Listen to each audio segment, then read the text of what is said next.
बिस्मिल्लाहिर्रहमानिर्रहीम। Dear student, अस्सलाम वालेकुम।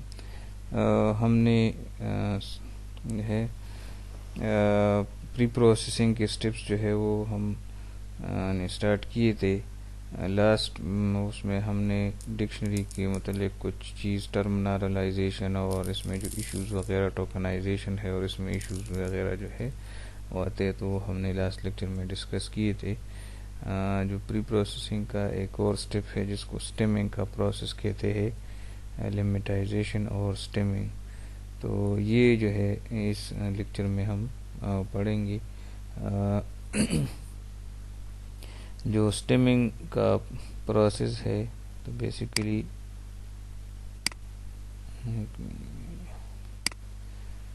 स्टेमिंग का प्रोसेस बेसिकली स्टेमिंग से पहले मैं लिमिटाइजेशन जो है वो जो है वो कहूँगा कि इस जो है लिमिटाइजेशन क्या होता है। ये एक NLP टूल है। NLP टूल का मतलब कि नेचुरल लैंग्वेज प्रोसेसिंग NLP जो है, ठीक है ना, इसका एक टूल है। नेचुरल लैंग्वेज प्रोसेसिंग का आपको पता होगा कि टेक्स्ट फॉर्म से जो नेचुरल लैंग्वेज में जो टेक्स्ट की जो है वो होती है, टेक्स्ट फॉर्म में डेटा होता है, तो उस डेटा पे कुछ जो प्रोसेसिंग होती है तो इसको हम NLP कहते हैं। तो इसके लिए मुख्तलिफ टूल्स, मुख्तलिफ प्रोसेसिंग के लिए मुख्तलिफ टूल जो है वो यूज़ होती है, ठीक है। तो इन लिमिटाइजेशन के लिए भी एक टूल है, ठीक है। लिमिटाइजेशन भी बेसिकली एक टूल है और ये क्या करते हैं कि डिक्शनरी और मॉर्फोलॉजिकल एनालिसिस जो है वो यूज़ करते हैं। और इससे जो है मतलब हमारे पास जो टेक्स्ट होते हैं, ठीक है, जो डॉक्यूमेंट में टेक्स्ट होते हैं, तो उस टेक्स्ट से जो बेस फॉर्म है उसको रिटर्न करवाते हैं। जैसे सपोज हमारे पास डिक्शनरीज का वर्ड है, तो डिक्शनरीज इसका बेस फॉर्म नहीं है बल्कि डिक्शनरी इसका बेस फॉर्म है। इसी तरह मॉर्फोलॉजिकल है तो मॉर्फोलॉजी जो है इसका बेस फॉर्म है। तो अगर डिक्शनरीज है या मॉर्फोलॉजिकल है तो डिक्शनरीज जो है डिक्शनरी में कन्वर्ट हो जाएगा और मॉर्फोलॉजिकल जो है वो मॉर्फोलॉजी में कन्वर्ट हो जाएगा। इसी तरह सपोज अगर यहाँ पर देखें तो यूजेस है, तो यूजेस जो है बेस फॉर्म नहीं है बल्कि ये यूज़ में कन्वर्ट हो जाएगा और इससे हट जाएगा, ठीक है। तो इसी तरह मतलब आपके पास जो है जो जितनी भी मतलब आपके पास सपोज आपके एक वर्ड होता है तो वर्ड का एक बेस फॉर्म होता है जो कि डिक्शनरीज में यूज़ होता है। और उससे जो है मतलब सपोज अगर हम देखें तो अगर एक वर्ड है तो उसका सिंगुलर से प्लूरल बन जाता है, या सपोज जो है वर्ब की मुख्तलिफ फॉर्म जो है वो उस पर या जितनी भी ग्रामर जो है जो ग्रामर्स के जो रूल्स है वो अप्लाई हो के तो वो सेंटेंस में किसी दूसरे फॉर्म में यूज़ होता है। लेकिन हम लिमिटाइजेशन क्या करता है कि लिमिटाइजेशन उसको बेस फॉर्म में कन्वर्ट करता है। जैसे यहाँ पर एग्जांपल है कि इज है, आर है और एम है, आर है और इज है, तो इसका बेसिकली जो है बेस फॉर्म जो है वो बी है, तो ये सारी बी में कन्वर्ट हो जाएगी। इसी तरह कार है, कार्स है और कार्स है मतलब फर्स्टॉपी के साथ, ठीक है, तो ये सारे कार में कन्वर्ट हो जाएंगे। मतलब इसका जो बेस फॉर्म है वो ये है, ठीक है। ये सपोज आपके पास है कि the boys cars are different colours, ठीक है, तो द बॉयज तो बॉय में कन्वर्ट हो जाएगा, कार्स है तो कार में कन्वर्ट हो जाएगा। आर का है वो बी फॉर्म है, डिफरेंट तो डिफरेंट मतलब वो बेस फॉर्म में है तो ये चेंज नहीं होगा। कलर्स है तो कलर भी प्लूरल से सिंगुलर बन जाएगा। तो इस सेंटेंस से लिमिटाइजेशन का प्रोसेस हो जाए तो वो इस फॉर्म में कन्वर्ट हो जाएगा, ठीक है। बेसिकली इसका मकसद ये होता है कि ये जो है हम मतलब हमें तो टर्म जो है वो चाहिए कि वो सेंटेंस में किसी भी उसमें यूज़ हो जाते हैं, लेकिन हमें डिक्शनरी बनानी है, टर्म्स की डिक्शनरी बनानी है। तो हम उसको बेस फॉर्म में ले आएंगे ताकि उसकी मीनिंग जो है वो हमें आसानी से मिल सके किसी सिस्टम के ज़रिए, ठीक है, किसी सिस्टम प्रोसेसिंग के ज़रिए वो उसकी मीनिंग जो है वो हमें आसानी से मिल जाए। तो इसके लिए, ठीक है, हम क्या करते हैं कि लिमिटाइजेशन और एक स्टेमिंग का प्रोसेस है, ये दोनों हम यूज़ करते हैं ताकि हमारा जो मतलब डॉक्यूमेंट में जिस फॉर्म में भी वर्ड यूज़ हो गया हो तो वो बेस फॉर्म में आ जाए, ठीक है।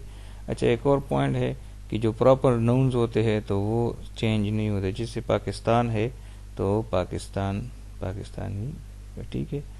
अच्छा, lemmatization implies doing proper reduction to dictionary head words.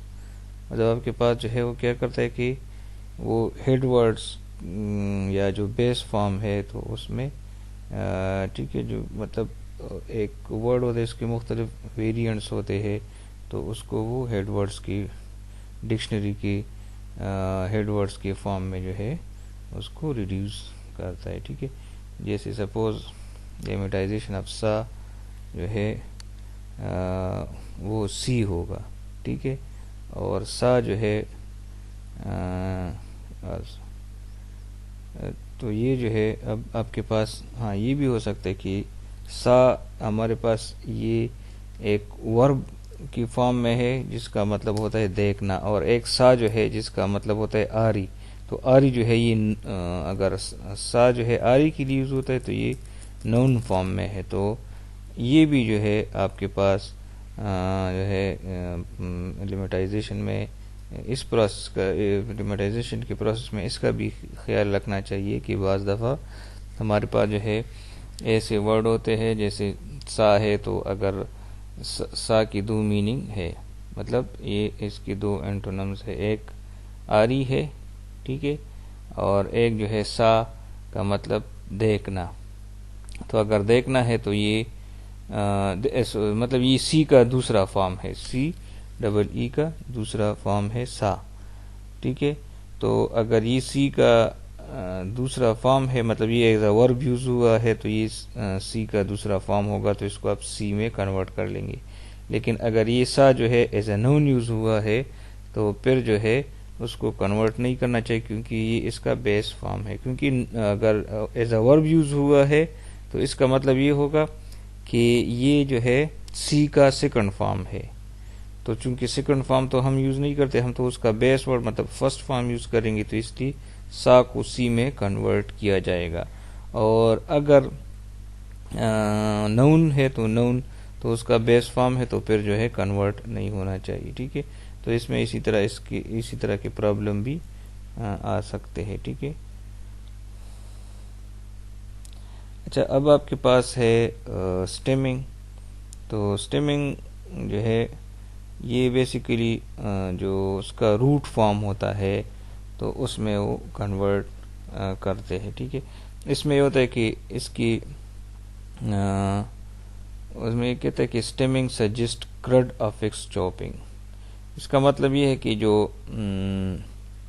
Last में वर्ड के साथ जो कुछ लिखा होता है तो वो उससे रिमूव करते हैं, ठीक है। जैसे यहाँ पर ऑटोमेटिक है, ऐसे ऑटोमेट है, ऑटोमेटिक और ऑटोमेशन, तो इन सब को जो है ऑटोमेट से जो है वो मतलब इसको रिड्यूस हो जाएगा, ये इससे ये वर्ड बन जाएगा। इसमें अगर आप देखें तो इसमें ऑटोमेट के साथ ई होता है लेकिन वो ई भी नहीं है। जैसे कंप्यूट के साथ ई है तो वो भी नहीं है, ठीक है। कंपोटेशन, कंप्यूटिंग और कंप्यूटर तीनों से जो है वो कंप्यूट बन जाएगा विदाउट ई। ये ई जो है ये भी मतलब हमारे पास एक जो स्टेमिंग का प्रोसेस होता है तो इसमें जो लास्ट में ई होता है तो वो भी इससे क्या होता है जो है वो भी इससे कट जाता है, ठीक है ना। यहाँ पर सपोज हम देखते हैं तो हमारे पास ये एक एग्जांपल है, टेक्स्ट है, और इससे जो है जब स्ट्रीमिंग का प्रोसेस हो जाए तो इससे ये वर्ड्स बन जाते हैं। जैसे for example compressed and compression both are accepted as equivalent to compress. तो देखिए फॉर एग्जांपल, तो एग्जांपल से ई जो है वो कट हो गया।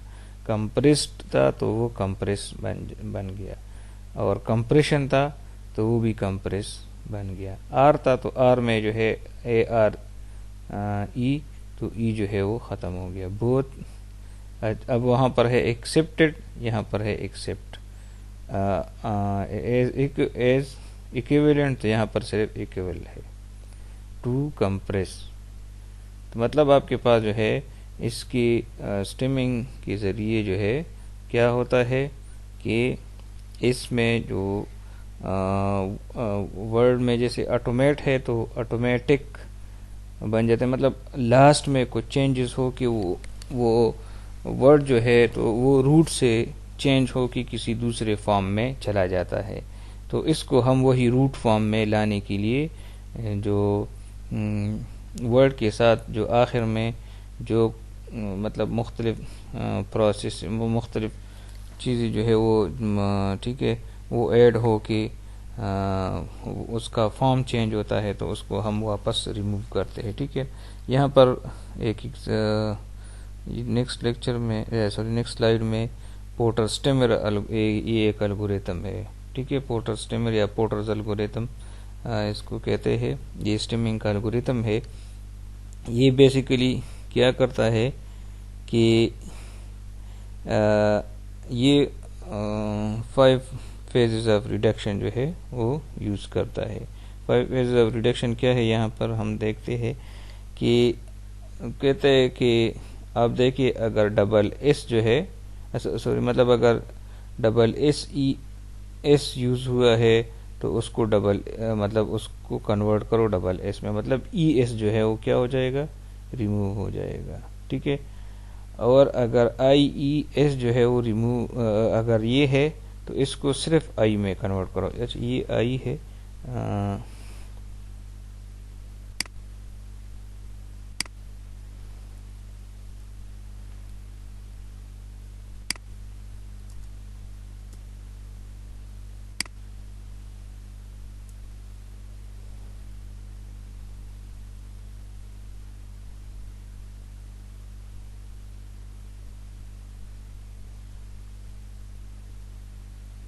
अच्छा तो ये देखिए एक मिनट,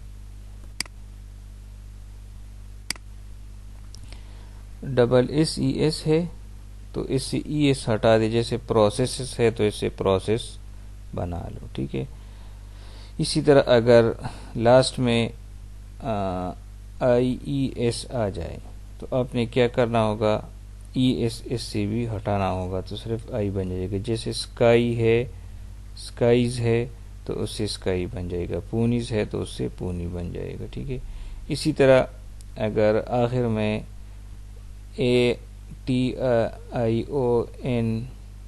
जो है तो जैसे रिलेशनल होता है तो ठीक है, रोटेशनल है तो इससे आपने रोटेट बनाना है। रिलेशनल है तो आपने मतलब आप इससे जो है आखिर में जो है उससे ये जो है बनाना है। ठीक है, तो आपके पास अगर शनल है तो आपने इससे 8 बनाना होगा, मतलब इसे जैसे रोटेशनल है तो आपने रोटेट इससे बनाना है। अगर TIONAL है तो आपने इससे TION मतलब शनल है तो आपने इससे शन बनाना है। ठीक है, जैसे नेशनल है तो नेशन जो है ये आ जाएगा। और अगर S लास्ट में यूज़ हो गया है तो इसको आपने क्या करना होगा, रिमूव करना होगा। जैसे कैट्स है तो कैट इससे बन जाएगा। तो इससे ये जो है मतलब ये 5 फेजेस जो है या इससे ज़्यादा भी हो सकता है। तो ये जो है मतलब आपने जो पोर्टर स्टेमर है तो उसको ये ठीक है ये 5 रूल्स है तो ये आपने उस पर मतलब वर्ड्स पर अप्लाई करने होंगे। ठीक है, अच्छा इसमें एक और है कि बाज़ दफ़ा इसमें एक ही भी होता है कि मेंट जो ठीक है EMENT ये भी जो है वर्ड से रिमूव हो जाते हैं। जैसे रिप्लेसमेंट है तो वो रिप्लेस में कन्वर्ट हो जाता है। ठीक है, डिस्प्लेसमेंट है तो डिस्प्लेस में कन्वर्ट हो जाता है। ठीक है, तो तो यहाँ पर अगर सपोज़ हम बाज़ दफ़ा अगर सपोज़ रिप्लेसमेंट है तो रिप्लेस में जो है वो क्या हो जाएगा, कन्वर्ट हो जाएगा। लेकिन अगर सीमेंट है तब सीमेंट है तो अगर आप मतलब इसमें ये होगा कि अगर आखिर में EMENT आता है तो ये आपने रिमूव करना होता है। तो अगर सपोज सीमेंट से आपने EMENT जो है ये रिमूव कर दिया तो सिर्फ जो है वो क्या बन जाएगा, C बन जाएगा। तो कहते हैं कि ये हमने तब करना होता है जब m की वैल्यू जो है वो ग्रेटर देन 1 हो। मतलब आपके पास जो है m से पहले जो है ठीक है आपके पास जो है जो m का पोजीशन है, ठीक है, तो वो जो है ग्रेटर देन वर्ड हो। मतलब आपके पास ये देखिए, अगर हम देखें तो ये जो है मीन आपके पास है कि इसका मतलब ये है कि आपके पास जो EMENT जो है वो जो है इससे पहले कुछ टेक्स्ट हो, सिर्फ एक लेटर ना हो, ठीक है। इसका मतलब ये है कि सिर्फ एक वर्ड ना हो बल्कि एक लेटर ना हो बल्कि उससे पहले एक पूरी स्पेलिंग हो। सपोज अगर हम यहाँ पर देखें तो अगर रिप्लेसमेंट से हम EMENT हटा दें तो आपके पास जो है सिर्फ रिप्लेस जो है वो रह जाएगा। लेकिन अगर सीमेंट से हम EMENT बनाए तो सिर्फ C रह जाएगा। तो फिर क्या होगा, मतलब वो ख़त्म हो जाएगा, ठीक है। इसका मतलब ये है कि whatever comes before the ement has the length greater than word. मतलब एमेंट से पहले जो होगा तो वो जो है ग्रेटर देन वर्ड होगा, अगर ग्रेटर देन 1 होगा। अगर सपोज रिप्लेसमेंट से हम EMENT हटा दे तो वो जो है फिर क्या बन जाएगा, मतलब वो आपके पास सिर्फ एक वर्ड बन जाएगा। या अक्सर एमेंट जो है ये अकेली भी आता है, तो अगर अकेली भी इसको आप रिमूव करें तो आपके पास क्या होगा, वो जो है नल हो जाएगा। तो इसलिए ये कहते हैं कि अगर रिप्लेसमेंट है तो इसको रिप्लेस करो, लेकिन अगर सीमेंट है तो इसको सीमेंट ही रहने दो। मतलब इससे EMENT जो है वो ना हटाओ जो लास्ट में यूज़ हो गया है, ठीक है। तो ये जो है पोर्टर स्टेमर के बेसिक रूल्स है, ठीक है। और भी हमारे पास स्टेमर है, लोवेन स्टेमर है, हक्स स्टेमर है, स्नोबॉल स्टेमर है, ठीक है। और ये जो है ये सपोज कुछ एक स्टेमिंग की एग्जांपल्स है कि आपके पास जो है ये ओरिजिनल टेक्स्ट है और लोवेन स्टेमर, पोर्टर स्टेमर और पेस स्टेमर ये तीनों इस पे यूज़ हो के उससे जो है ये आ गए, ठीक है।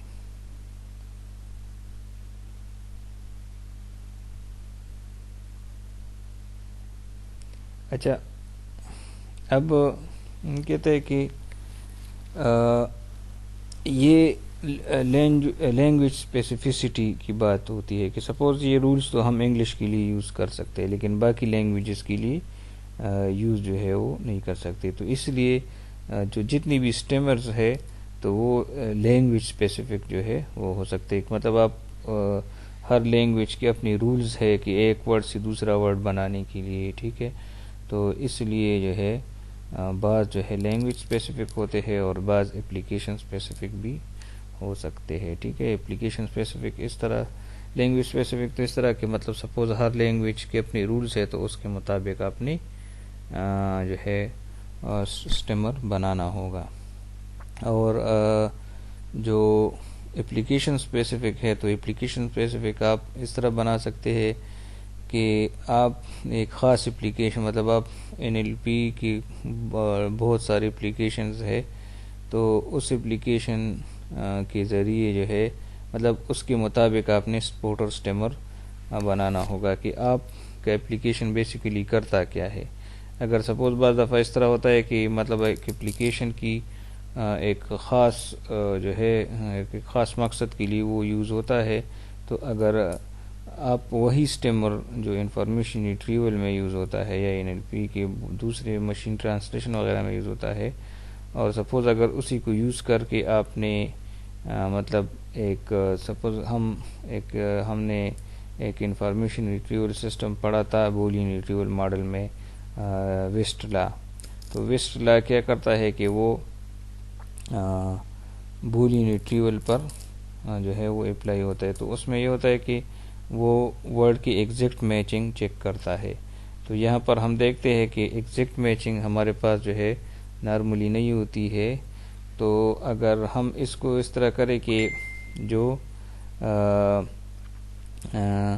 सपोज अगर हम विस्टला पर वही स्टेमर अप्लाई करें तो वो काम नहीं करेगा, और उसकी वजह ये होगी क्योंकि विस्टला में जो है एग्जैक्ट मैचिंग होती है, जबकि यहाँ पर हमारे पास वर्ड की जो रिड्यूस होता है तो उससे जो है बेस वर्ड जो बन जाता है, तो इससे अक्सर स्पेलिंग में गलती हो जाती है। ठीक है, तो इसलिए जो है मतलब अगर एप्लीकेशन स्पेसिफिक हम बनाना चाहते हैं तो वो हम अपने एप्लीकेशन के रूल्स को देख के बनाएंगे, और अगर हमने जो है लैंग्वेज स्पेसिफिक बनाना है तो हम लैंग्वेज के रूल को देख के जो है वो बनाते हैं। ठीक है, अच्छा, और जो स्टेमर होता है तो बेसिकली ये एक प्लग इन के तौर पर काम करता है। ठीक है, जो इंडेक्सिंग प्रोसेस होता है तो उसकी प्लग इन पर काम मतलब प्लग इन मतलब एक यूटिलिटी प्रोग्राम होता है, और इसको हम क्या करते हैं, जैसे मतलब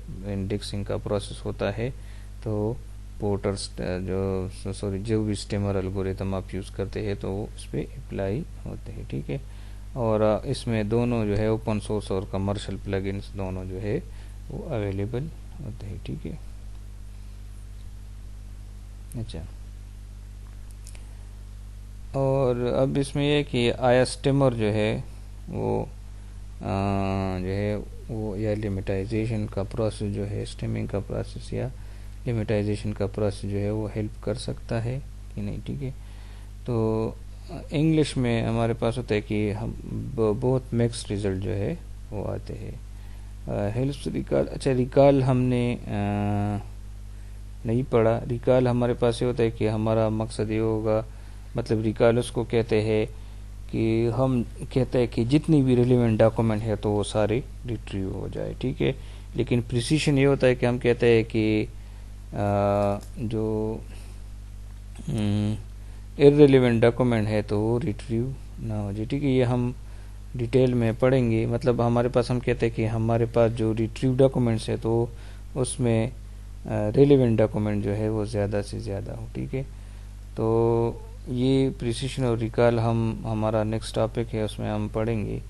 ठीक है, तो ये कहता है कि जो स्टेमिंग है तो वो रिकॉल को ज़्यादा करता है, मतलब उसको बढ़ाता है, इसमें हेल्प करता है, लेकिन प्रिसीशन जो है वो कम करता है। मतलब वो उससे जो है जब ये हम परफॉर्मेंस एवल्यूएशन में पढ़ेंगे कि हम जब प्रिसीशन और बढ़ाते हैं तो रिकॉल कम होता है, रिकॉल बढ़ाते हैं तो प्रिसीशन जो है वो कम होता है। ठीक है, तो आप सिर्फ इस वक्त जो है ये आप कंसिडर कर ले कि स्टेमिंग के ज़रिए रिकॉल जो है वो ज़्यादा होती है, तो ज़ाहिर बात है जब रिकॉल ज़्यादा होगी तो प्रिसीशन जो है वो कम होगी। ठीक है, अच्छा, और हमारे पास जो स्पेनिश और जर्मन या फिनिश लैंग्वेज है तो वो कहते हैं कि इसमें बहुत यूज़फुल है। ठीक है, क्योंकि उसकी रीज़न ये है कि उसकी जो मॉर्फोलॉजिकल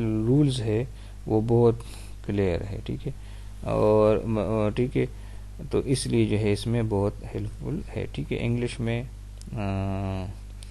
मतलब इतनी हेल्पफुल नहीं है, लेकिन दूसरी लैंग्वेज में स्टेमिंग और लिमिटाइजेशन का प्रोसेस जो है वो बहुत हेल्पफुल है। मतलब ये मॉर्फोलॉजिकल रूल्स पे डिपेंड करता है। अगर वो बहुत क्लियर हो, बहुत ज़्यादा जो है ठीक है, उसकी जो रूल्स है वो स्पेसिफिक हो तो वो जो है मतलब उसके ज़रिए आप जो है मतलब मशीन तो क्या करता है, सपोज जैसे कहते हैं ना कि बाज़ दफ़ा हम कहते हैं कि आपने अक्सर देखा होगा इंग्लिश लैंग्वेज में कि एक रूल होता है, तो वो रूल जो है हर एक वर्ड्स और हर जगह पर अप्लाई नहीं होता, बल्कि बाज़ वर्ड्स के लिए जो है वो डिफरेंट होता है। ठीक है ना, तो इसलिए जो है वो कहता है कि यहाँ पर मतलब उसका जो ग्रामर की रूल्स है तो वो ठीक है, हर मतलब उसमें अक्सर जो है वो एक्सेप्शनल केसेस जो है वो होती है। तो अगर रूल जो है वो सारे एक जैसे हो, मतलब सबके लिए एक जैसे हो, तो फिर जो है वही रूल आप मशीन के ज़रिए आसानी से अप्लाई कर सकते हैं। ठीक है, तो इसलिए वो कहते हैं कि जो बाकी लैंग्वेजेस है, जो यूरोपियन लैंग्वेज है, स्पेनिश है, जर्मन है, फिनिश है, तो उसमें जो है वो कहते हैं कि ये जो है इसके वेरी क्लियर मॉर्फोलॉजिकल रूल्स है, तो इसलिए जो है इस लैंग्वेजेस में ये स्टेमिंग और लिमिटाइजेशन का प्रोसेस जो है वो बहुत सही तरीके से जो है वो परफॉर्म करता है। ठीक है, तो ये हमारे पास था स्टेमिंग और लिमिटाइजेशन का प्रोसेस था। ठीक है, आगे अब हम नेक्स्ट लेक्चर में हम पढ़ेंगे कंप्रेशन का टेक्निक। ठीक है, तो इसमें हम देखते हैं कि कंप्रेशन का टेक्निक जो है वो कैसी यूज़ होता है। ठीक है, अच्छा देखिए, हमारे पास जो पोस्टिंग लिस्ट बनती है, ठीक है, यहाँ पर तो उस पोस्टिंग लिस्ट में जो है जो है जो ये प्रोसेस है कि आपके पास डॉक्यूमेंट्स है, उससे टोकन्स बनते हैं, लिंग्विस्टिक मॉड्यूल जो प्रीवियस लेक्चर में हमने पढ़े थे, और फिर जो है इसको हम इंडेक्सर को देते हैं, तो हमारे पास इसकी डिक्शनरी बनती है और साथ में पोस्टिंग लिस्ट जो है वो बनती है। तो आप जो है इसकी कंप्रेशन जो है वो कर सकते हैं, क्योंकि ये सारे जो है ये पोस्टिंग लिस्ट जो है वो ये हार्ड डिस्क में होती है, सेकेंडरी मेमोरी में होती है, और ये जो डिक्शनरी है तो ये डिक्शनरी जो है वो प्राइमरी मेमोरी में होती है। ठीक है, तो ज़ाहिरी बात है अगर प्राइमरी मेमोरी के लिए हम कंप्रेशन की तकनीक अप्लाई करें तो आपके पास जो है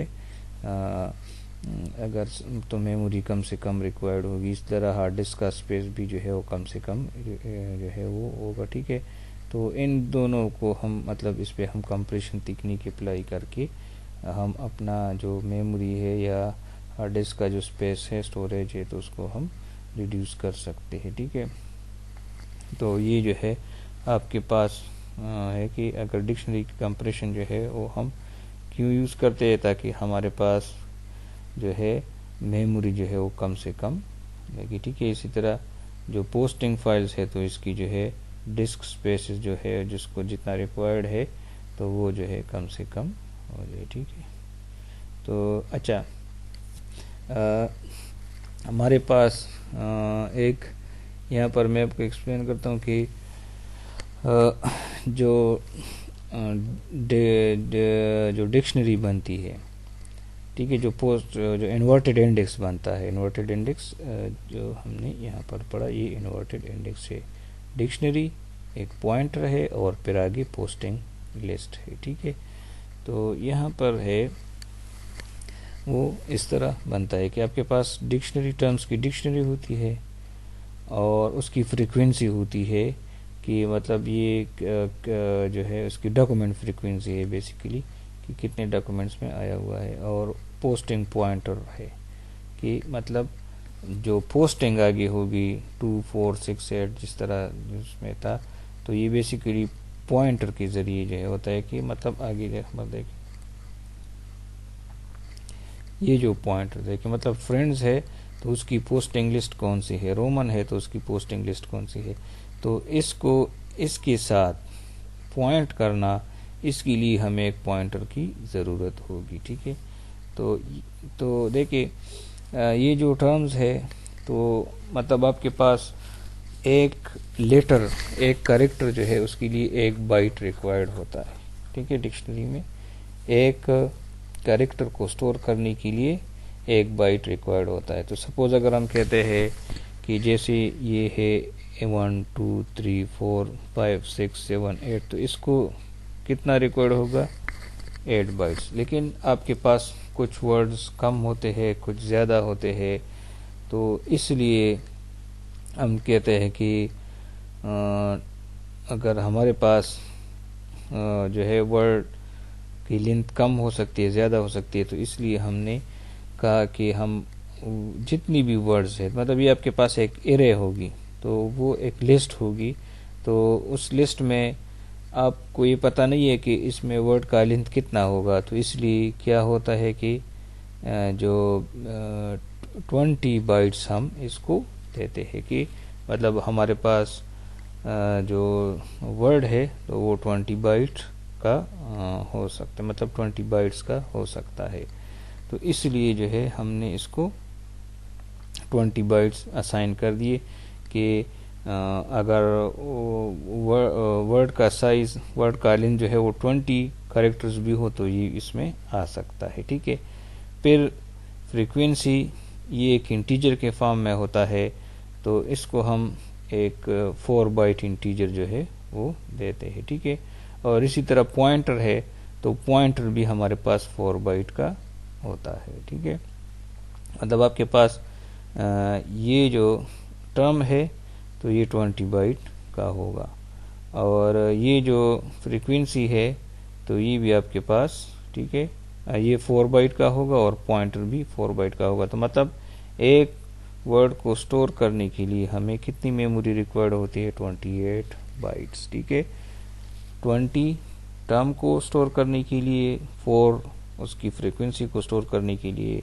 और 4 जो है पॉइंटर के लिए, ताकि वो उसकी पोस्टिंग लिस्ट को पॉइंट कर सके। तो मतलब एक टर्म को 28 बाइट जो है वो रिक्वायर्ड होती है।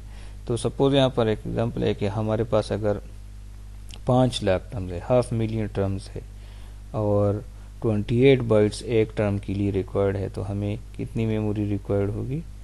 14 MB जो है ये मेमोरी, इतनी मेमोरी हमें रिक्वायर्ड होगी। ठीक है, अब इस 14 MB को हम कैसे जो है, किस तरीक़ों से हम इसको कंप्रेस करके कम कर सकते हैं, तो वो आगे हम पढ़ते हैं। ठीक है, अच्छा, चूँकि हमने कहा कि हमारे पास ये है कि एक वर्ड है और उसकी लेंथ है, तो उसकी मतलब लेकिन लेंथ कम ज़्यादा हो सकती है, तो इसलिए हमने इसको 20 बाइट जो है वो जो है दे दिए। लेकिन इसमें हम देखते हैं कि most of the bytes in terms columns are wasted. We allow 20 bytes for one letter term। मतलब अगर आपके पास जैसे यहाँ पर देखिए ना, एक टर्म है ए, तो इसको भी 20 बाइट्स दी गई है। ये 4 जेड्स है, या सपोज आपके पास कोई भी मतलब दी है, या एक नेम है जो कि अली है, 3 लेटर्स का है, तो उसको भी आपने 20 बाइट्स दी है। तो मतलब कम है या ज़्यादा है, लेकिन इसने 20 बाइट्स जो है वो ऑक्युपाई की है। ठीक है, लेकिन फिर भी आपके पास बाज़ दफ़ा वर्ड्स इस तरह आ जाते हैं कि वो अगर मोर देन 20 कैरेक्टर्स हो तो वो हैंडल नहीं करते। ठीक है, और हमारे पास बहुत ज़्यादा बिट्स जो है, बाइट जो है वो वेस्ट होते हैं, क्योंकि जो रिटन इंग्लिश है तो बेसिकली उसमें वर्ड की जो एवरेज कैरेक्टर साइज है वो 4.5, मतलब 4 to 5 कैरेक्टर जो है वो एवरेज जो है वो आ जाता है। ठीक है, लेकिन हमने क्या एलोकेट किया है? 20 बाइट्स, तो 20 बाइट्स, जबकि यहाँ पर ज़्यादातर वर्ड जो है वो हमारे पास 4 to 5 कैरेक्टर्स होते हैं। ठीक है, तो हमारे बहुत सारे जो बाइट्स है वो ज़ाया होते हैं। ठीक है, और कहता है कि ये मोस्ट वर्ड जो है वो 4 to 5 कैरेक्टर्स होते हैं, लेकिन एवरेज जो है वो क्या होते हैं? 8 कैरेक्टर होते हैं। ठीक है, तो बहुत सारा जो मेमोरी स्पेस है वो हमारा ज़ाया होता है। ठीक है, तो इसके लिए हम इस वजह से हम कंप्रेशन जो है वो करना चाहते हैं। ठीक है, अच्छा, तो ये कंप्रेशन का पहला टेक्निक है कंप्रेसिंग द टर्म लिस्ट। जो टर्म लिस्ट है, जो डिक्शनरी है, तो उसकी कंप्रेशन हम पहले उसकी टेक्निक पढ़ते हैं, और फिर जो है हम उसकी टेक्निक पढ़ेंगे जो उसकी पोस्टिंग लिस्ट की है वो। अच्छा, तो जो उसकी टेक्निक्स है जो, ठीक है, डिक्शनरी के, तो हम डिक्शनरी को एज अ स्ट्रिंग जो है वो कर लेते हैं। सपोज हमारे पास ये देखिए, तो ये बेसिकली जितनी भी टर्म्स है जो डिक्शनरी है, तो इस सब को हमने एक ही स्ट्रिंग में स्टोर कर दिया, सबको हमने एक ही स्ट्रिंग में स्टोर कर दिया। अब ये क्या है, ये बेसिकली अलग अलग वर्ड्स है, मतलब ये सस्टाइल है और सिजिजेटेक्स है और सिजिजेकल है और सिजिजेसेबल है। मतलब आपके पास जो है ये अलग अलग वर्ड्स है, मतलब एक वर्ड यहाँ तक है, दूसरा जो है यहाँ तक है और तीसरा जो है फिर यहाँ तक है, ठीक है। मतलब आपके पास ये जो है अलग अलग वर्ड्स है, लेकिन इन सब को उसने क्या कर दिया, ठीक है, एक ही स्ट्रिंग में। जैसे देखिए यहाँ पर है डिक्शनरी एज अ स्ट्रिंग, ठीक है, store dictionary as a long string of characters, कि जितनी भी इस डिक्शनरी है, इसमें जितनी भी टर्म्स है, तो वो सारे एक ही स्ट्रिंग में क्या करो, स्टोर करो। अच्छा, अब आपके पास ये तो हो जाएगा, लेकिन मशीन कैसे समझेगा कि कौन सा वर्ड कहाँ से स्टार्ट है? तो इसके लिए हम क्या करेंगे, इसके लिए हम ये करेंगे कि हम टर्म पॉइंटर, एक हमारे पास था पोस्टिंग पॉइंटर, जो कि क्या करता है, वो जो है वो करता है, मतलब पोस्टिंग को वो करता है, मतलब अपने जो पोस्टिंग लिस्ट है उसको पॉइंट करता है, जैसे हमारे पास इसमें था ये। लेकिन अब इसकी बजाय, इस टर्म्स की बजाय हमने क्या बनाई, एक डिक्शनरी बनाई, और इसको अब पॉइंट करेगा एक पॉइंटर, तो एक और पॉइंटर हमारे पास आएगा, टर्म पॉइंटर। तो मतलब इसका मतलब ये होगा कि ये वर्ड जो है, ये वर्ड कहाँ से स्टार्ट होता है, यहाँ से। ये वर्ड कहाँ से स्टार्ट होता है, यहाँ से, ठीक है। और ये वर्ड कहाँ से स्टार्ट होता है, यहाँ से। और ये वर्ड कहाँ से स्टार्ट होता है, यहाँ से। तो मतलब आपके पास जो है हर एक वर्ड को हमने एक, मतलब ये डिक्शनरी है, इसमें सारे वर्ड्स है, और हर एक वर्ड को हमने एक पॉइंटर दे दिया। तो अब हमारे पास यहाँ पर ये जो 20 बाइट्स थे का लिस्ट था, ठीक है, तो ये क्या हो गया, ये ख़त्म हो गया। इसकी बजाय हमने क्या कर दिया, एक स्ट्रिंग कर दिया। तो अगर हमारे पास 500 KB टर्म्स थे, मतलब हमारे पास जो है इसका मतलब है कि 5 लाख टर्म्स थे हमारे पास। ये बेसिकली है 500K, ठीक है। इसको मैं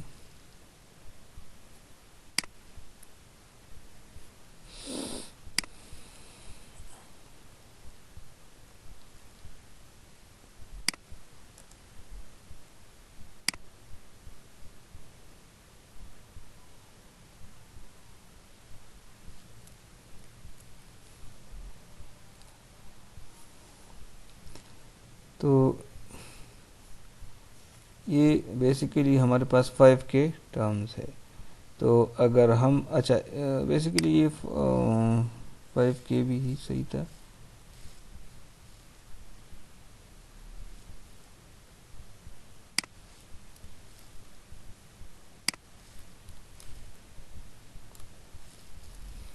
कि इसका मतलब ये है कि ये जितना भी स्ट्रिंग है, तो मतलब आपके पास 500 टर्म्स है, 500 किलो टर्म, मतलब 5 लाख टर्म्स है, और हर वर्ड जो है वो उसको 8 बाइट रिक्वायर्ड है। तो आपके पास जो है ये 4 मेगाबाइट जो है ये डिक्शनरी, मतलब इस डिक्शनरी का साइज जो होगा, रिक्वायर्ड साइज जो होगा वो 4 मेगाबाइट जो है वो होगा। मतलब आपके पास 5 लाख टर्म्स है, और हर टर्म जो है वो 8 बिट्स का एवरेज अगर हमने ले लिया, 8 बिट्स एंड द एवरेज, तो आपके पास जो है इसको रिक्वायर्ड होता है 4 MB। मतलब ये जो डिक्शनरी है जो हमने पहले क्या की थी, इस लिस्ट के ज़रिए हमने की थी, तो हर टर्म को हमने 20 बाइट्स दिए थे, और अब हमारे पास हर टर्म कितना, 8 बाइट्स लेते हैं, तो 4 MB ये हो गए।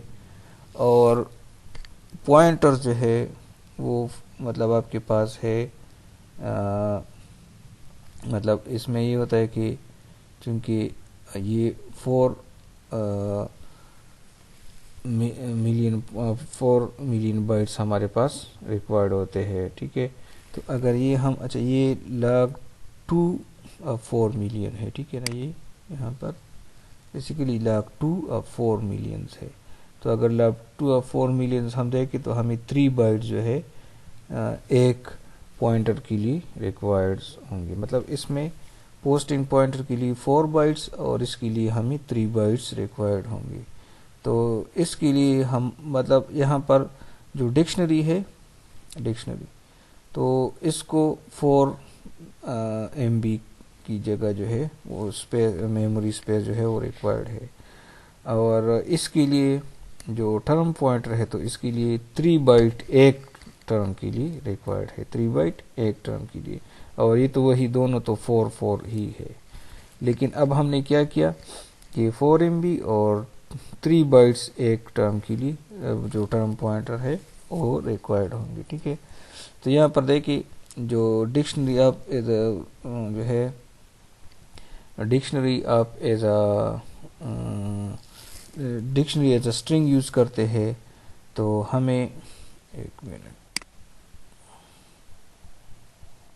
अच्छा dictionary as a string use करते हैं तो हमारे पास 4 बाइट पर टर्म फॉर फ्रीक्वेंसी रिक्वायर्ड होता है, 4 bytes terms for term pointer, ठीक है। जो पहले भी थे 4 फ्रीक्वेंसी के लिए और 4 पॉइंटर के लिए, और 3 बाइट जो है वो हमें टर्म पॉइंटर के लिए रिक्वायर्ड होंगे। मतलब 3 बाइट्स आपके लिए इस पॉइंटर के लिए रिक्वायर्ड होंगे जो कि हर वर्ड को पॉइंट करता है, ठीक है। तो इसको 3 बाइट्स इसके लिए रिक्वायर्ड होते हैं। अच्छा, और तो ये 11 बाइट से रिक्वायर्ड होंगे और एवरेज 8 बाइट फॉर टर्म्स आपके पास एक डिक्शनरी के लिए, मतलब डिक्शनरी के लिए रिक्वायर्ड होंगे। तो वो 9.5 MB आपके पास पूरा स्पेस जो है वो आता है, ठीक है। तो यहाँ पर बेसिकली टोटल स्पेस जो रिक्वायर्ड होगा, अच्छा तो ये 500 टर्म्स के लिए 4 bytes plus 4 bytes plus 3 bytes ये रिक्वायर्ड होगा टर्म पॉइंटर के लिए, और 8 बाइट्स पर terms in the term string. तो मतलब आपके पास जो है 400 टर्म के लिए आप अगर 19 बाइट्स, मतलब आपके पास 4 प्लस 4 प्लस 3 11 प्लस 8 19, तो पहले आपके पास 28 बाइट्स एक टर्म के लिए रिक्वायर्ड था, और अब जो है 19 बाइट जो है वो एक टर्म के लिए रिक्वायर्ड हो। तो टोटल साइज आपका 14 MB से 9.5 MB तक आता है, ठीक है। इसको मैं एक दफ़ा जो है दोबारा एक्सप्लेन करता हूँ कि यहाँ पर आप क्या करते हैं कि पूरी टर्म्स जो डिक्शनरी है, तो अलग अलग टर्म नहीं बल्कि पूरी स्ट्रिंग में आप इसको क्या करते हैं, एक लॉन्ग स्ट्रिंग आपके पास होता है, तो उसमें आप उसको रिसाइड करते हैं कि जितनी भी टर्म्स होते हैं तो एक जो डिक्शनरी की टर्म्स है तो इससे आप एक लॉन्ग स्ट्रिंग बनाते हैं। अब मशीन को कैसे पता चलेगा कि कौन सा टर्म कहाँ पर यूज़ होता है, तो इसके लिए हर एक टर्म के साथ एक पॉइंटर हम लगाते हैं, ठीक है। अच्छा, तो जो टोटल स्ट्रिंग लेंथ है वो हमारे पास 500 टर्म्स है और हमने एवरेज लिया हुआ है 8 कैरेक्टर्स पर टर्म। अच्छा, ये कम ज़्यादा हो सकता है लेकिन ये हमने सपोज कर दिया कि 8 टर्म जो है एक एवरेज लेंथ जो है वो 8 कैरेक्टर्स है, तो इसलिए हमने 500 KB से 8 मल्टीप्लाई कर दिया, तो 4 MB जो है ये हमारे पास इसकी टोटल लेंथ आ गई। और जो टर्म पॉइंटर है तो इसकी कितना स्पेस रिक्वायर्ड होगा, मतलब सपोज हमारे पास जो हमें पॉइंटर्स चाहिए होगी वो 4 मिलियन पॉइंटर जो है वो हमें चाहिए। तो अगर हम 4 मिलियन करें तो हमारे पास, मतलब हमें चाहिए 22 बिट्स जो है वो हमें चाहिए, 22 बिट्स पर पॉइंटर हमें चाहिए। तो 22 बिट्स को अगर आप बाइट में कन्वर्ट करें तो हमें 3 बाइट जो है वो रिक्वायर्ड। 3 बाइट्स के इक्वल ये नहीं है, लेकिन अगर सपोज बाइट्स को में अगर हम कन्वर्ट करें तो 8 बिट्स 1 बाइट किया जाते हैं, 16 बिट्स जो है वो 2 बिट्स की, और 24 बिट्स जो है वो 3 बाइट्स के लिए है। लेकिन इस तरह तो हम 22 बिट्स वर्ड तो हम नहीं देख सकते, मतलब हम किस तरह लेंगे 8, 16, 24, 32 इस तरह। तो मतलब हमारे पास इसके लिए जो रिक्वायर्ड स्पेस होगा वो होगा 3 बाइट्स। तो मतलब इस पॉइंटर के लिए हमें 3 बाइट्स रिक्वायर्ड होंगे और इस डिक्शनरी के लिए हमें 4 MB का स्पेस जो है वो रिक्वायर्ड होगा, लेकिन 4 MB टोटल डिक्शनरी के लिए, जबकि ये एक एक पॉइंटर के लिए हमें 3 बाइट्स जो है वो रिक्वायर्ड होंगे। तो ये 500 मतलब हाफ अ मिलियन जो है वो हाफ अ मिलियन टर्म्स है। तो मतलब आपके पास क्या होंगे कि हाफ अ मिलियन पॉइंटर्स, आपको हाफ अ मिलियन को आप 3 बाइट से मल्टीप्लाई करें तो 1.5 जो है 1.5 MB जो है वो आता है। ठीक है, तो ये आपके पास आ गए। तो मतलब अब इससे जो टोटल स्पेस हमें रिक्वायर्ड होगा इस कंप्रेस्ड लिस्ट के लिए, तो हमें क्या होगा कि 4 बाइट हमें टर्म फ्रीक्वेंसी और 4 बाइट जो है वो पोस्टिंग पॉइंटर्स के लिए रिक्वायर्ड होंगे। तो ये तो वही पुराना था। अच्छा, एक हमारे पास एक नया पॉइंटर आ गया टर्म पॉइंटर, तो हमने उसके लिए कैलकुलेशन की तो हमें 3 बाइट्स पर टर्म रिक्वायर्ड है, तो ये आ गया। और एवरेज 8 बाइट्स जो है वो पर टर्म इन स्ट्रिंग जो है वो आ गया। तो इसको भी हमने कहा कि पहले 20 बाइट्स था, लेकिन अब क्या बन गया 8 बाइट्स बन गया। तो ये 4 और 4 तो पहले से थे, और पहले ये पॉइंटर नहीं था लेकिन ये 20 था। तो अगर दोनों को हम 3 + 8 करें तो हमारे पास 11 बाइट बन जाते हैं, मतलब पर टर्म अब हमें 11 बाइट्स जो है वो रिक्वायर्ड होते हैं। ठीक है, तो इन सब को अगर हम मतलब अब देखें पहले 28 था, अब 28 मतलब 20 + 4 + 4 8 था। अब हमारे पास 11 + 4 + 4, तो हमारे पास क्या बनता है 11 + 8 = 19, मतलब 19 बाइट्स पर टर्म हमें रिक्वायर्ड होते हैं। और हमारे पास टर्म कितने हैं 500 किलो, मतलब 5 लाख टर्म्स है। तो मतलब अगर हम 500K को 19 बाइट से मल्टीप्लाई करें तो हमारे पास जो टोटल साइज आता है वो 9.5 MB जो है वो इसके लिए रिक्वायर्ड होगा। तो हमने 14 MB से स्पेस रिड्यूस कर दिया 9.5 तक। ठीक है, तो ये हमारे पास डिक्शनरी एज अ लिस्ट था। ठीक है, अच्छा, इसकी डिक्शनरी एज अ लिस्ट की एक और वेरिएशन है जिसको हम कहते हैं ब्लॉकिंग।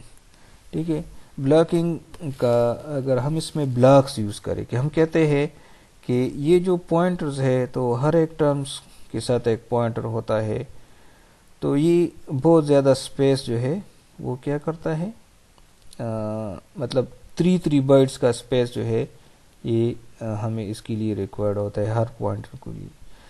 तो क्यों ना हम इस तरह करें कि हम 4 वर्ड्स की ब्लॉक बना लें, मतलब आप एक के वैल्यू ले और के वर्ड्स की ब्लॉक बना ले। सपोज यहाँ पर देखिए तो एक पॉइंटर यहाँ तक है, अगर हमारे पास के जो है वो 4 है, तो एक मिनट यहाँ पर ये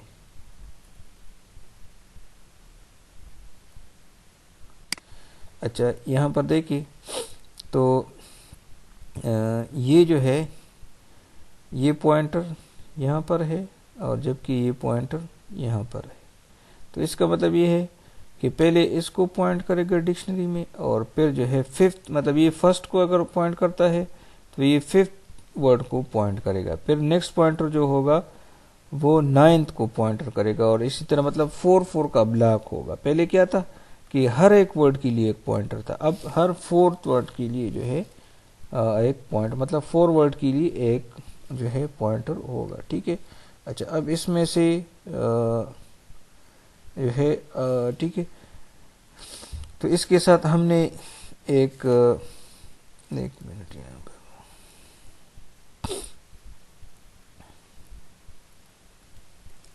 अच्छा, तो इसके साथ हमने एक और जो है वो काम किया है कि हर एक वर्ड के साथ हमने एक जो है वो भी किया हुआ है एक मतलब अब कैसे पता चलेगा कि अगर 4 वर्ड्स एक स्ट्रिंग में है। पहले तो ये था कि जितनी भी वर्ड्स थे, जितनी भी टर्म्स थे एक स्ट्रिंग में थे, लेकिन हर एक के साथ एक पॉइंटर था। तो अब हमने क्या किया कि अब हमने इस तरह कर दिया कि हमने कहा कि जितनी भी मतलब अगर 4 का ब्लॉक है तो 4 के ब्लॉक को 4 टर्म्स आपने एक ब्लॉक में कर दिए। तो हर एक के लिए अब क्या होगा, एक यहाँ पर अगर आप देखें तो एक वो होता है, 1 मिनट इसको मैं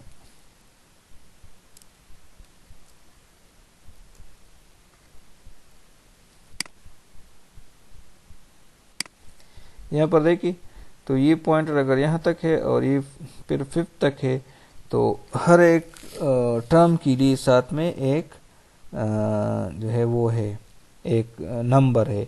तो ये नंबर क्या शो करता है कि इस वर्ड का जो लेंथ है कितना होगा, 7 होगा। मतलब जब मशीन इसको रीड करेगा तो पहले इसने 7 रीड कर दिया, तो इसका मतलब ये है कि फर्स्ट वर्ड जो है उसकी लेंथ कितनी है, 7 है। तो 1 2 3 4 5 6 7 तो यहाँ तक आ जाएगा। फिर उसको एक और नंबर मिलेगा तो उसको पता चल जाएगा कि नेक्स्ट वर्ड जो है वो 9 कैरेक्टर का है। ठीक है, तो यहाँ तक आ जाएगा। फिर इसको एक और नंबर मिल जाएगा, तो इसका मतलब ये होगा कि जो नेक्स्ट वर्ड है वो 8 कैरेक्टर्स का है। तो यहाँ पर 8 कैरेक्टर रीड करके, तो मतलब इसी तरह वो करेक्ट, मतलब अब अगर इसमें हम देखें तो ये 4 वर्ड्स है, तो 4 वर्ड्स तो हर वर्ड से पहले जो है क्या है, एक नंबर है। तो वो नंबर क्या शो करता है कि नेक्स्ट जो वर्ड है, नेक्स्ट जो टर्म है वो कितने कैरेक्टर्स का है। तो हर एक के साथ एक टर्म है। ठीक है, तो इसमें क्या होगा कि ये जो है अब इसमें से हमारे पास हमने पहले क्या था कि हर टर्म के लिए हमें एक पॉइंटर रिक्वायर्ड होता है। तो मतलब अगर 4 टर्म्स है तो 4 पॉइंटर्स रिक्वायर्ड है। लेकिन अब हमें क्या है कि 4 टर्म्स है तो हमने एक पॉइंटर लिया है, तो मतलब 3 जो है विदाउट पॉइंटर है। तो इसलिए सेव 9 बाइट्स ऑन 3 पॉइंटर्स, कि हमने इससे 9 बाइट्स जो है वो और भी मज़ीद जो है वो क्या कर दिए, मतलब हमने जो है कंप्रेशन के ज़रिए उसको हमने गेन कर लिया कि हमारे पास 3 बाइट्स और कम रिड्यूस हो गए। ठीक है, सॉरी 3 बाइट्स नहीं, 3 पॉइंटर्स की बाइट थी, तो 9 बाइट जो है वो हमने और सेव कर लिए। ठीक है, हर ब्लॉक में हमने 9 बाइट सेव कर लिए। लेकिन यहाँ पर हमारे पास एक और चीज़ है कि हमने ये इजाफा इसमें से हो गया ना, तो 4 बाइट्स हमने लूज भी कर लिए। तो 9 बाइट्स हमने गेन कर लिए, ठीक है, और 4 बाइट जो है वो हमने लूज कर लिए, क्योंकि इस नंबर को भी आपने क्या करना होगा, सेव करना होगा, इस स्ट्रिंग का हिस्सा बनाना होगा। तो मतलब आपने क्या कर दिया कि यहाँ पर तो 9 बाइट्स बचा लिए, लेकिन वहाँ पर 4 बाइट्स जो है वो लॉस भी कर दिए। तो अब हर ब्लॉक के लिए हमें क्या चाहिए, हर ब्लॉक के लिए हमें एक पॉइंटर चाहिए, तो 3 पॉइंटर हमने सेव कर लिए, और 4 लेकिन हर टर्म के लिए हमें एक नंबर चाहिए, तो हर नंबर जो है एक एक बाइट लेता है, तो 4 बाइट्स हमें एक्स्ट्रा इसके लिए रिक्वायर्ड होंगे। ठीक है, डिक्शनरी में। तो अब हम इसकी कैलकुलेशन करते हैं। तो यहाँ पर अब देखिए वेयर वी यूज 3 बाइट्स पर पॉइंट विदाउट ब्लॉकिंग। तो हमारे पास अब क्या था कि हमने अब k इज इक्वल टू 4 का मतलब ये है कि हमने 4 का ब्लॉक लेना है। हम k इज इक्वल टू 8 भी कर सकते हैं, k इज इक्वल टू 16, इस तरह हम इसको बढ़ा सकते हैं। ठीक है, तो अब हमें now we can use 3 + 4 7 bytes for 4 point. मतलब हमें पहले क्या था कि अगर 4 बाइट्स थे तो 4 बाइट्स जो है हर एक के साथ हमारे पास 3 बाइट्स का पॉइंटर होता था। तो 3 बाइट्स का पॉइंटर हर एक वर्ड के साथ होता था। ठीक है, हर एक वर्ड या टर्म के साथ। ठीक है, तो हमें हर एक टर्म के लिए 4 टर्म्स के लिए हमें 12 बाइट्स रिक्वायर्ड थे। लेकिन अब हमें 4 टर्म्स के लिए एक पॉइंटर और 4 बाइट्स और चाहिए। तो मतलब पॉइंटर्स की 3 बाइट्स प्लस 4 बाइट्स तो 7 बाइट्स आपके पास आ गए।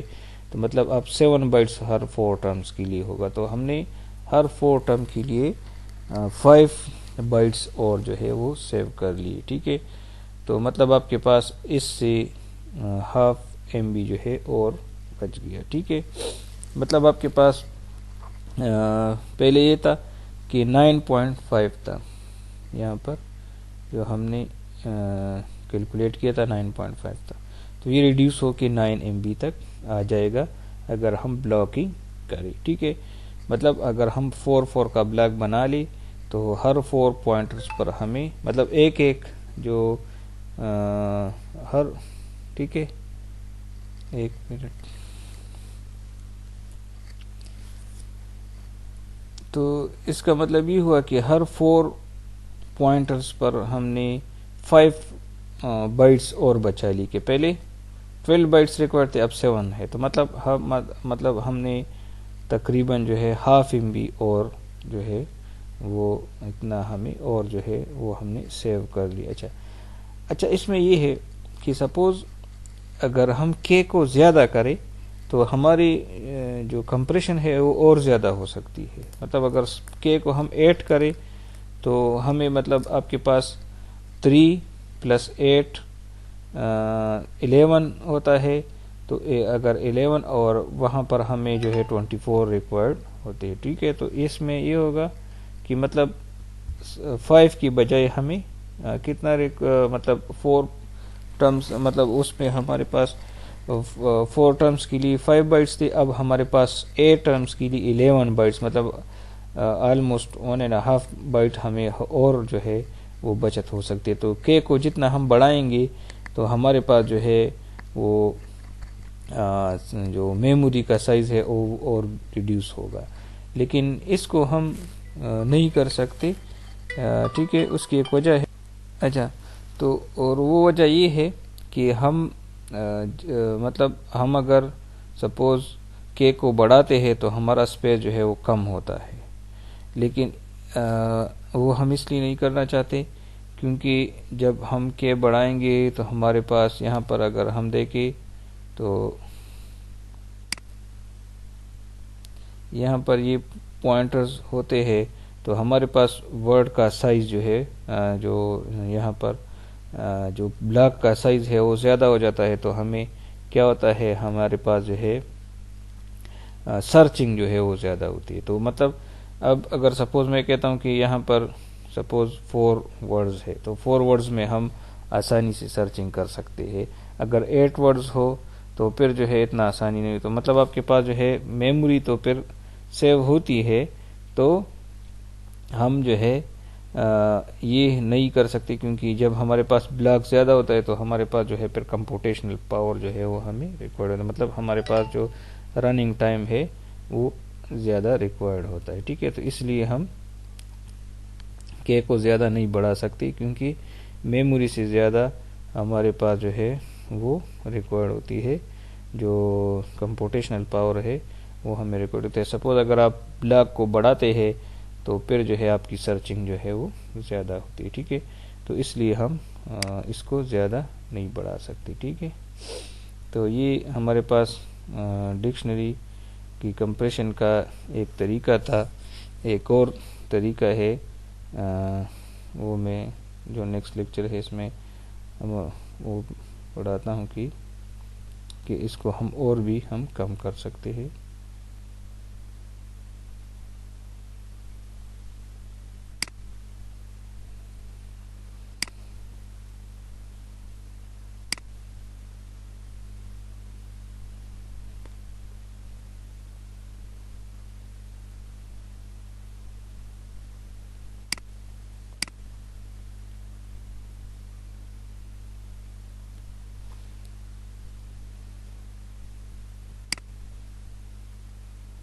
अच्छा, यहाँ पर हमने कहा था ये वो जो एक मिनट पॉइंट में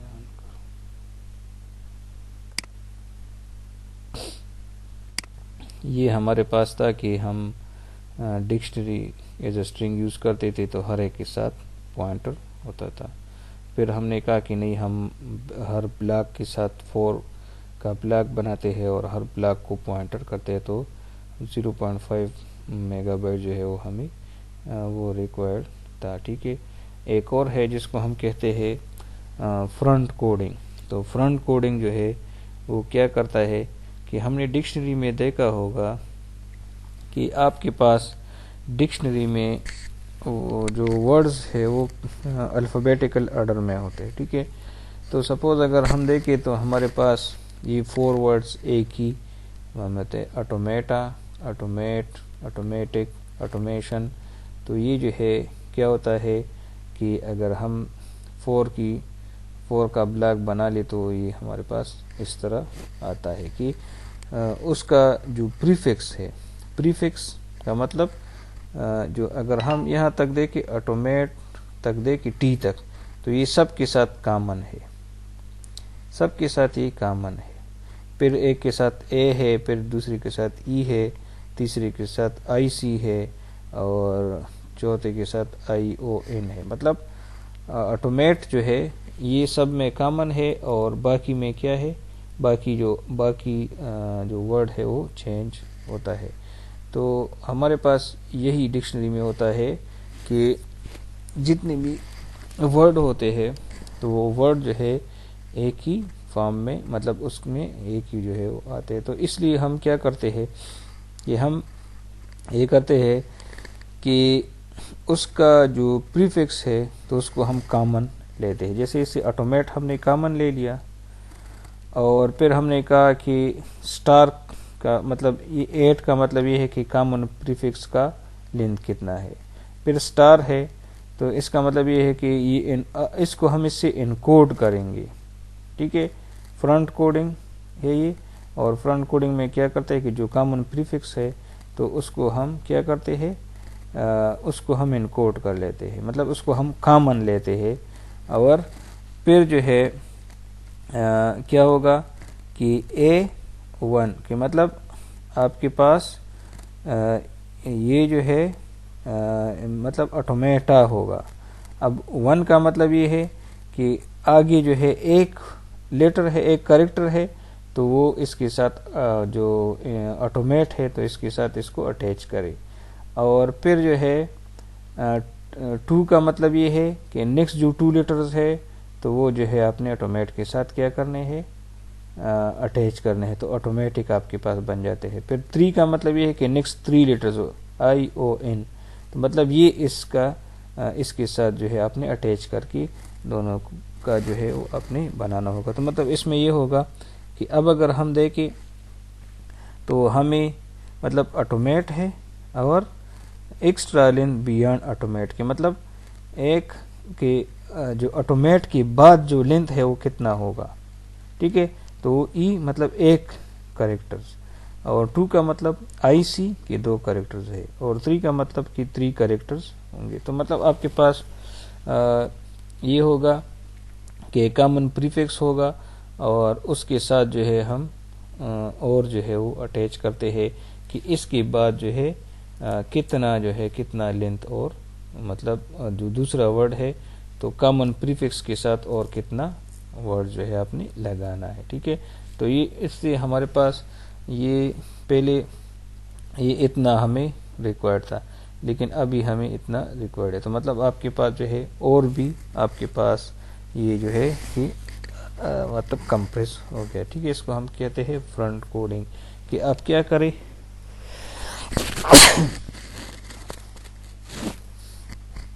कि जो ठीक है जो उससे जो कॉमन प्रीफिक्स है उसको पहले निकाले और फिर जो है इसका जो बाकी हिस्सा है तो उसका लेंथ दे दे और इसको इसके साथ अटैच करे। तो इसका मतलब ये होगा कि ये जो स्ट्रिंग होगा तो इससे ये स्ट्रिंग बन जाएगा। मतलब अब ये यही 4 वर्ड्स को अब क्या करेगा, ये रिप्रेजेंट करेगा। तो इससे हमारे पास डिक्शनरी में और भी जो है वो साइज जो है वो कम हो जाएगा। ठीक है,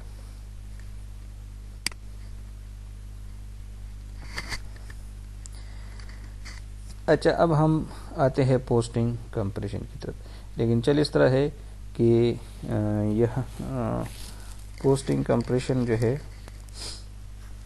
अब ये हम कैसे कर सकते हैं, तो पोस्टिंग कंप्रेशन के लिए मैं दूसरा लेक्चर जो है वो रिकॉर्ड करता हूँ, ठीक है।